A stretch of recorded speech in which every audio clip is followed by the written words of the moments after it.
Hello, my cute and intelligent learners. Welcome to Shreya Learners Education. So, I hope आप सभी लोग अच्छे से घर पर होंगे, सुरक्षित होंगे और ढेर सारा मस्ती कर रहे होंगे, पढ़ाई कर रहे होंगे, गेम्स खेल रहे होंगे, फैमिली के साथ टाइम स्पेंड कर रहे होंगे। सो एक और बात, सबसे ज़्यादा इफ़ेक्ट तो हमारी स्टडी पर ही पड़ रहा है ना। स्कूल नहीं खुले हैं, हम घर पर बोर होते हैं, हमारे फ्रेंड्स हमसे नहीं मिल पा रहे हैं, तो आपको करना क्या है, आपको स्टडी करते रहना है, क्योंकि जब भी स्कूल खोलेंगे तो आपको जाना है, पढ़ना है ना।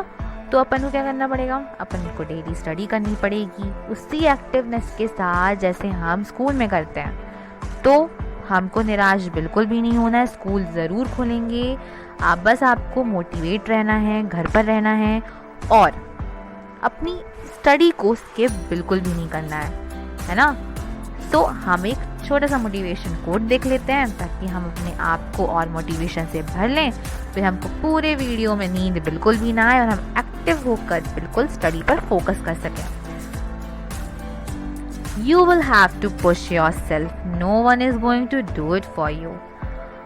मैंने अभी कहा ना, आपकी मम्मा पापा आपको फोर्स करके पढ़ाएंगे तो क्या आपको ज़्यादा मज़ा आएगा? नहीं। यदि आप खुद ही इंटरेस्ट के साथ पढ़ लेंगे तो आपको तो बहुत ज़्यादा मज़ा आएगा। इसलिए हमको डेली हमको थोड़ा थोड़ा पढ़ना है, लेकिन स्टडी को स्किप बिल्कुल भी नहीं करना है। अब बिल्कुल गेम्स खेलिए, फैमिली के साथ टाइम स्पेंड कीजिए, सब कुछ कीजिए, लेकिन स्टडी को स्किप बिल्कुल भी नहीं करना है। ओके, वीडियोस मैं अपलोड कर ही रही हूँ, आपको उसको रेगुलर वॉच करना है। एंड वन मोर थिंग, देखिए, जो हमारी एक्स्ट्रा स्टडी जिसमें हमें मज़ा आता है, like drawing, painting, dancing, singing, whatever, आपको जिस चीज़ में भी इंटरेस्ट है आप उसे बेशक कीजिए, लेकिन हमको स्टडी भी तो करनी है, क्योंकि देखिए, स्टडी हमको करनी है, हमको लाइफ में कुछ बड़ा करना है। हमारा फ्यूचर डिपेंड किस पे करता है? स्टडी पे करता है। तो हमको स्टडी तो छोड़नी ही नहीं है। और बोर होके मत पढ़ो, अच्छा लगेगा। आप इंटरेस्ट के साथ पढ़ोगे ना, इंटरेस्टिंग वे में पढ़ाने की मैं और कोशिश करूँगी ताकि लेक्चर बोरिंग ही ना लगे, बहुत हैप्पी होके पढ़ पाओ और टाइम कब चला गया पता ही ना चले, है ना। तो अब क्वेश्चन आंसर्स इस वीडियो में कवर करेंगे, तो आप इसको बिल्कुल अच्छे से पढ़ना, क्योंकि हम क्वेश्चन आंसर्स को हमारी आदत होती है कि हम उसको रटते हैं, है ना। तो हमको रटना नहीं है, हमको क्या करना है, समझ लेना है बस, और फिर खुद से हम बनाकर भी उसको लिख सकते हैं, राइट। सो अब हम वीडियो को स्टार्ट करते हैं। So let's get started. आप बिल्कुल भी कंफ्यूज मत होइएगा कि on the trail of the, अपना जो पहले की जो एनसीईआरटी थी, ओल्ड एनसीईआरटी, उसमें था on the trail of the earliest people, and जो अब की एनसीईआरटी है उसमें from hunting gathering to growing food है। तो जो अभी का जो चैप्टर है उसमें दोनों चैप्टर्स को कंबाइन करके किया गया है। सो डोंट वरी, दोनों एक ही चीज़ है, यदि हम उसको कर रहे हैं तो it is not a waste of time. Okay, question number 2, look at the present day political map of the subcontinent on page 136. Find out the states where Bhimbetka, Hunzgi and Kurnool are located. Would Tushar's train have passed near any of these cities? देखिए, हमने Bhimbetka, हुंजगी, Kurnool caves पढ़े थे ना, sites हैं ये। तो ये जो साइट्स हैं, क्या तुषार इन किसी भी साइट से गुजरा था जब वो ट्रेन में था? तो और इसके बारे में हम समझते हैं। भीमबेटका मध्य प्रदेश, मैंने आपको पहले ही बता दिया था जब अपन देखिए, जब हम एक्सप्लेनेशन करते हैं किसी भी चीज़ का, एक्सप्लेनेशन हम पढ़ते हैं, याद करते हैं, तो हम जब लेसन को समझ लेते हैं ना, तो हमारे लिए सारी चीज़ें ईजी हो जाती हैं। इसलिए लाइन टू लाइन समझना बहुत इम्पॉर्टेंट हो जाता है, आपका आधा काम ही फिनिश हो जाता है, ठीक है। तो भीमबेटका मध्य प्रदेश, हुंजगी कर्नाटका, कुरनूल आंध्र प्रदेश। ये जो साइट्स हैं ये किस स्टेट में लोकेट करती हैं, ये आपका दिया गया है। यस, अब जो हमारा क्वेश्चन था, क्या तुषार इन किसी भी साइट से गुजरा था? तो आंसर है यस, गुजरा था। तुषार की जो ट्रेन है वो इन सारी साइट से होकर गुजरी थी। भीमबेटका जो रॉक शेल्टर्स हैं वो दुनिया का सबसे फेमस शेल्टर है, वर्ल्ड हेरिटेज साइट है। ये जो साइट है वर्ल्ड हेरिटेज साइट है for its stone age rock paintings. These are believed to be 150,000 years old. ऐसा विश्वास किया जाता है, ऐसा माना जाता है कि ये जो साइट है वो 150 साल पुरानी है। इसकी जो ये पेंटिंग्स है ना, ये जो पेंटिंग्स यहाँ पर बनी हुई हैं, तो ऐसा माना जाता है कि ये हंटर गैदरर्स को शो करती है कि वो बर्ड्स एनिमल्स को चेस करते थे। और जो ये कलर्स यूज़ किए गए हैं इस पेंटिंग को बनाने के लिए, रेड एंड वाइट, वो ओकेजनली बनाई जाती थी। किससे? ओकर से या आयरन ओर से। ओकर दैट मीन्स गेरू जो हम होली में खेलते हैं, है ना, और आयरन ओर एंड चारकोल। तो इससे क्या होता था कि इससे इन लोग पेंटिंग्स बनाते थे। आज हम पेंटिंग्स किससे बनाते हैं? वाटर कलर्स, क्रेयॉन्स, है ना। उस टाइम पे हम किससे बनाते थे? ओकर से बनाते थे, आयरन ओर से बनाते थे, चारकोल से बनाते थे। सो question number 3, why did the hunter gatherers travel from place to place? In what ways are these similar to different from the reasons for which we travel today? तो जो Hunter gatherers थे वो एक जगह से दूसरी जगह पर क्यों जाया करते थे, उनके क्या रीजंस थे जिस वजह से वो प्लेस टू प्लेस जाते थे। तो जो हंटर गैदरर्स थे वो एक जगह से दूसरी जगह जाने का उनका यही क्या रीजंस थे, ये रीजंस ये दिए गए हैं। तो क्या होता था कि जब जैसे कि फूड रिसोर्स होते थे, एनिमल प्लांट रिसोर्स जो होते थे वो उनके ख़त्म हो जाते थे, तो इसलिए उनको फूड की तलाश के लिए, खाने की तलाश के लिए उन्हें एक जगह से दूसरी जगह पर जाना पड़ता था। एनिमल्स मूव टू, अब यस वो हंटिंग करते थे, तो जो एनिमल्स हैं वो ही एक जगह से दूसरी जगह मूव करेंगे, तो हंटर गैदरर्स को भी उनके पीछे पीछे पीछे पीछे जाना पड़ेगा। तो जब एनिमल्स मूव करेंगे तो हंटर गैदरर्स भी मूव करेंगे उनको हंट करने के लिए। अब सीजन्स, डिफरेंट सीजन में अलग अलग प्लांट होते थे, फ्रूट्स होते थे, तो सीज़न टू सीज़न भी उन्हें मूव करना पड़ता था। फिर fourth, some rivers and lakes are seasonal, perennial non perennial rivers हमने पढ़ा था ना। तो कुछ जो रिवर्स और जो लेक्स होते थे वो सीजनल होते थे। तो अब जैसे कि नदी किनारे वो रहे, तो वहाँ की नदी सीज़न के साथ में ड्राई हो गई, या फिर इसलिए उनको एक जगह से दूसरी जगह पर सीज़न टू सीज़न भी जाना पड़ता था। अब they made travel to meet their friends and relatives, जैसे हम भी अपने फ्रेंड्स और रिलेटिव्स को मिलने जाते हैं एक जगह से दूसरी जगह पर। हमारे फ्रेंड्स और रिलेटिव्स हमारे घर में तो रहते नहीं हैं, इसलिए उन्हें भी अपने फ्रेंड्स एंड रिलेटिव्स से मिलने के लिए एक जगह से दूसरी जगह पर जाना पड़ता था। Nowadays, people travel for different reasons. They usually travel for picnic, business purpose, meet their friends and relatives, and visit places for leisure. So, leisure. So क्या होता है कि जैसे कि ये बताया गया कि आज के टाइम पे हम भी सिर्फ और सिर्फ फ्रेंड्स एंड रिलेटिव से मिलने के लिए एक जगह से दूसरी जगह पर नहीं जाते हैं। हम पिकनिक मनाने जाते हैं, किसी बिजनेस पर्पस के लिए जाते हैं, मूवी देखने भी जाते हैं, फ्रेंड्स एंड रिलेटिव से मिलने भी जाते हैं, किसी जगह पर घूमने के लिए जाते हैं। तो हम भी तो मूव करते हैं, और वो शुरू से था, पहले से ही ये चीज़ें होती थी। Next question. सो अब के जो हम आज जैसे हमने पढ़ा था कि उस टाइम पे हम स्टोन से अपने टूल्स बनाते थे, है ना। तो अब के टाइम पे हम क्या यूज़ करते हैं फ्रूट को कट करने के लिए, वो तो हमें पता ही है ना। आप तो बोलोगे हमें तो ये पता है, हमारी मम्मा लोग यूज़ करती हैं, क्योंकि we use knives, peelers for cutting, peeling and chopping fruits. हमारे पास नाइफ हैं, पीलर्स हैं कट करने के लिए, चॉप फ्रूट्स करने के लिए, पील करने के लिए। तो ये जो टूल्स हैं ये किससे बने होते हैं? स्टील से बने होते हैं, और कुछ वुडन से भी बने होते हैं, प्लास्टिक से भी बने होते हैं। Modern knives are very different from stone age tools used to cut fruits. अब हमारा मॉडर्न टाइम चल रहा है, मॉडर्न एरा चल रहा है। वो हमने क्या पढ़ा था? एशियंट पढ़ा था, एशियंट टाइम था वो, और अब मॉडर्न एरा है। तो अब कुछ तो डिफरेंस आएगा। तब हम स्टोन से यूज़ करते, धीरे धीरे धीरे करके हम मिडिल एज पढ़ेंगे, है ना। फिर हम क्या पढ़ेंगे? हम या अभी का मॉडर्न एरा भी पढ़ेंगे। तो ये सारी हिस्ट्री को हम कवर अप करेंगे, तो धीरे धीरे आपको पता चलेगा कि हम मॉडर्न एरा तक कैसे पहुँचे। तो स्टोन एज को भी, stone age tools were made of stones, तो जो स्टोन एज थी तो उसमें उसको स्टोन एज कहते हैं, ठीक है।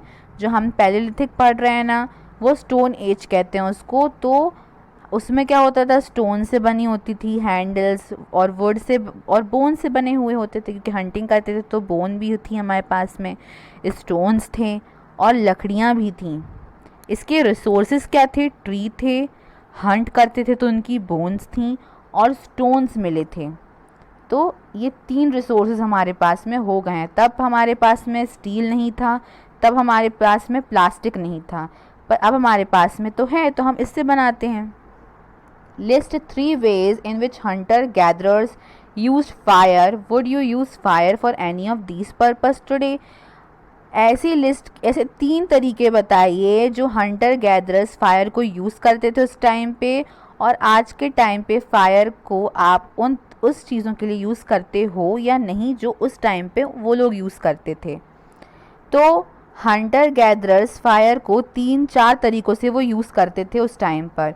पहला तरीका क्या था कि एनिमल्स थे। अब देखिए, जैसे कि हमारे पास आज लाइट है, उस टाइम पे लाइट तो नहीं थी, फायर थी। चलो फायर एटलीस्ट हमको पता चला फायर के बारे में उस टाइम पे, नहीं तो जैसे कि वो विलेजेस में रहते थे, फॉरेस्ट में रहते थे, तो वहाँ पे क्या, अब एनिमल्स होते थे, उनको हंट करते थे, तो उनको डराने के लिए भी क्या चाहिए, फायर के कारण ही वो उनसे डर कर भागते थे। मीट के लिए, अब जो भी फूड रिसोर्स के लिए वो हंट करते थे एनिमल्स को, तो उसको रोस्ट करने के लिए, उसको पकाने के लिए भी फायर का यूज़ करते थे।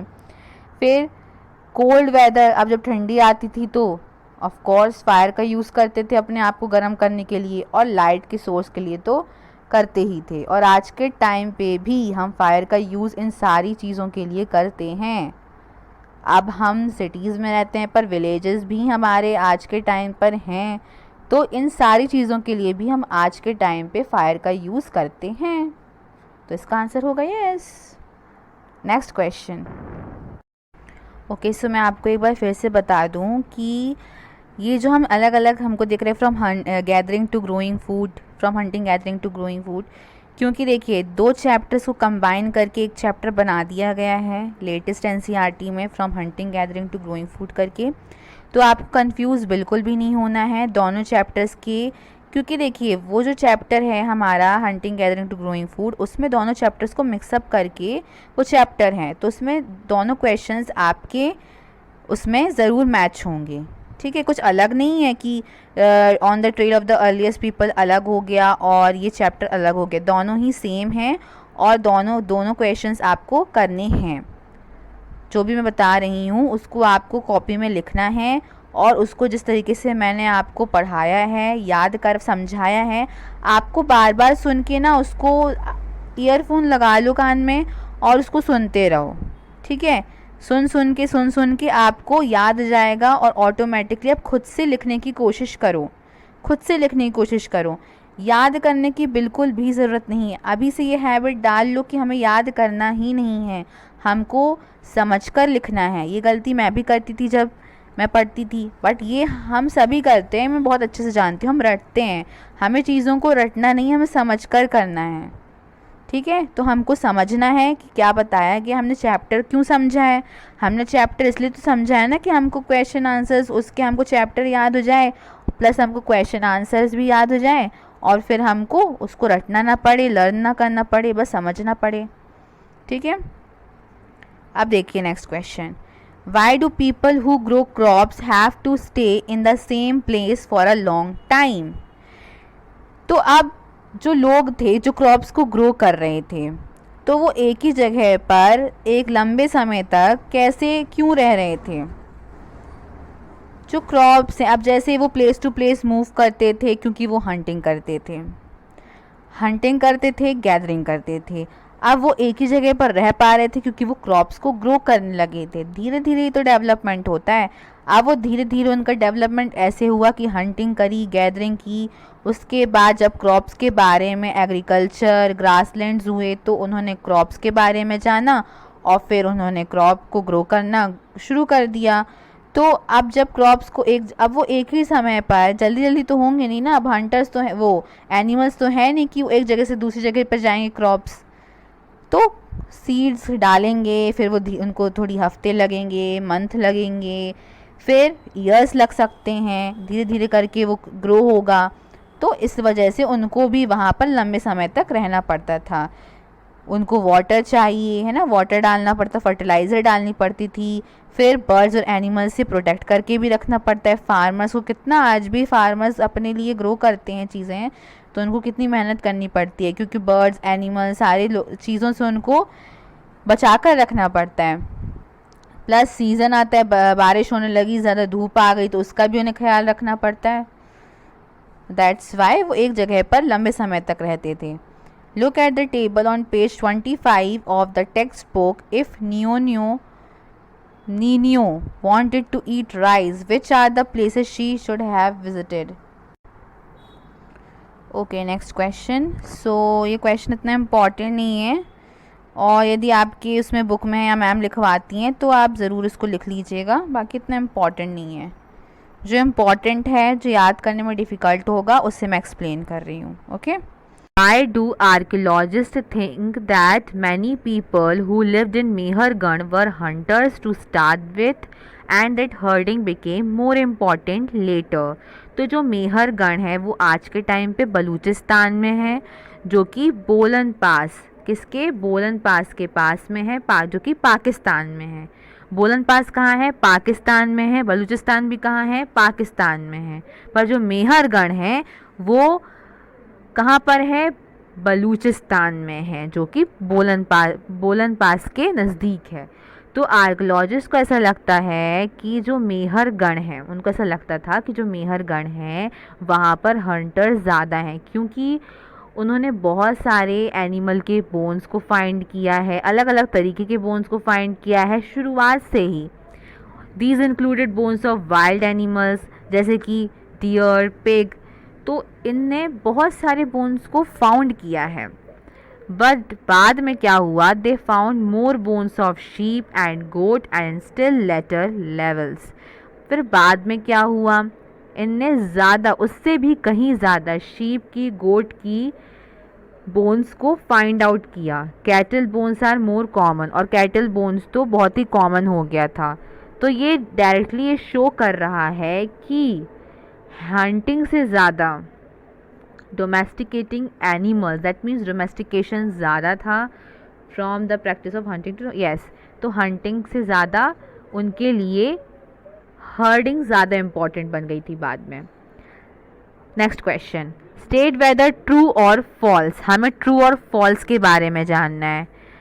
तो हमारा क्वेश्चन है कि क्या सही है, क्या गलत है। तो millets have found at Hallur, true, this is true. Okay. People in Burzahom lived in rectangular houses. तो जो बुर्जा होम में जो लोग रहते थे, तो वो रेक्टेंगुलर हाउसेस थे क्या, नहीं, false. Chirand is a site of Kashmir, no, this is also false. Chirand के साइट है कश्मीर की, नहीं, गलत।